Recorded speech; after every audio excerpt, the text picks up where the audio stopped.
મહેસાણાના કડીના થોર નજીક આવેલા પક્ષી અભયારણ્યમાં શિયાળાની શરૂઆત થતાં જ જે પક્ષીઓ હોય છે તે દૂર દૂરથી અહીંયા આગમન શરૂ થયું છે. ખાસ વાત કરીએ તો અહીંનું મુખ્ય આકર્ષણ એ ફ્લેમિંગો છે. આ ઉપરાંત સારસ, બતક, પેલિકિન અને અન્ય પક્ષીઓ મોટી સંખ્યામાં અહીંયા જોવા મળે છે. અહીંયા લગભગ 150થી વધુ પ્રજાતિઓ જોવા મળે છે. આ તળાવનું નિર્માણ 1912માં વડોદરાના મહારાજા સયાજીરાવ ગાયકવાડ દ્વારા કરવામાં આવ્યું હતું. શરૂઆતમાં આ તળાવ સિંચાઈના માટે બનાવવામાં આવ્યું હતું, પરંતુ 1988માં તેની પક્ષી અભયારણ્ય તરીકે જાહેર કરવામાં આવ્યું હતું. ખાસ વાત કરીએ તો અહીં શિયાળામાં નવેમ્બરથી ફેબ્રુઆરી સુધી આ મુલાકાત લેવાનો શ્રેષ્ઠ સમય છે. અહીં મોટી સંખ્યામાં આ સમયગાળા દરમિયાન જે પક્ષીઓ હોય છે દૂર દૂરથી અહીંયા આવતા હોય છે.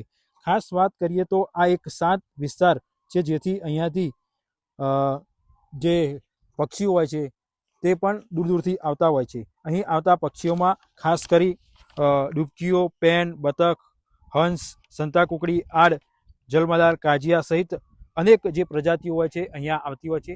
ખાસ વાતચીત કરીએ તો 2004ની વાત કરીએ તો 2004માં અંદાજિત 18,000 જેટલા જે પક્ષીઓ હોય છે આ થોર અભયારણ્યની મુલાકાત લેતા હોય છે. પરંતુ જ્યારે 2024માં ગણતરી કરવામાં આવી ત્યારે 3 ગણા વધુ પક્ષીઓ આ ગણતરીમાં જોવા મળ્યા. એટલે કે ટૂંકા સમયમાં જ જે સંખ્યા હોય છે તે પક્ષીઓની વધી રહી છે.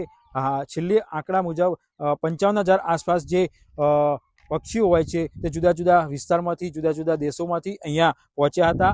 આ એક સુંદર રમણીય વાતાવરણ બની ચૂક્યું છે. અહીંયા મોટી સંખ્યામાં લોકો હોય છે, અહીંયા આવી રહ્યા છે. સાથે સાથે પક્ષીઓની વાત કરીએ તો પક્ષીઓ પણ આ જે સિઝનમાં હોય છે દૂર દૂરથી આવતા હોય છે અને અહીં જે પોતાનું વસવાટ હોય છે તે કરતા હોય છે.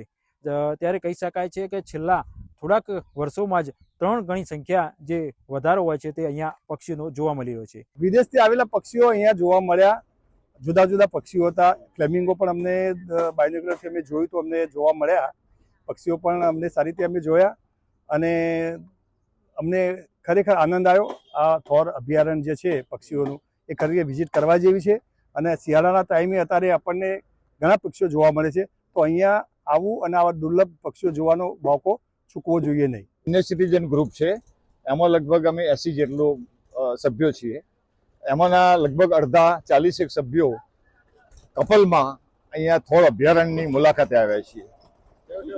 હા, પક્ષીઓ અત્યારે થોડો સમય પેલો થઈ ગયો હતો બપોરનો, પણ છતાં બાયનોક્યુલર બધું લઈને આવ્યા હતા એટલે ખૂબ સરસ મજા આવી. હવે એને જાતો તો ખબર પડતી નથી, પણ પક્ષીઓ જોવાનો ફ્લેમિંગો છે એ થોડા જોઈ શક્યા અમે. હા, આમાં ત્યાં નળ સરોવર ખાતે જોયેલા અમે, પરંતુ થોર ખાતે નહોતા જોયા. તે આજે અમારી ઈચ્છા પૂરી થઈ મિત્રો સાથે. અહીંયા ફાર્મ છે અમારા મિત્રનું, ત્યાં આગળ બેસવાનું, ઉઠવાનું, જમવાની વ્યવસ્થા કરી છે એમને.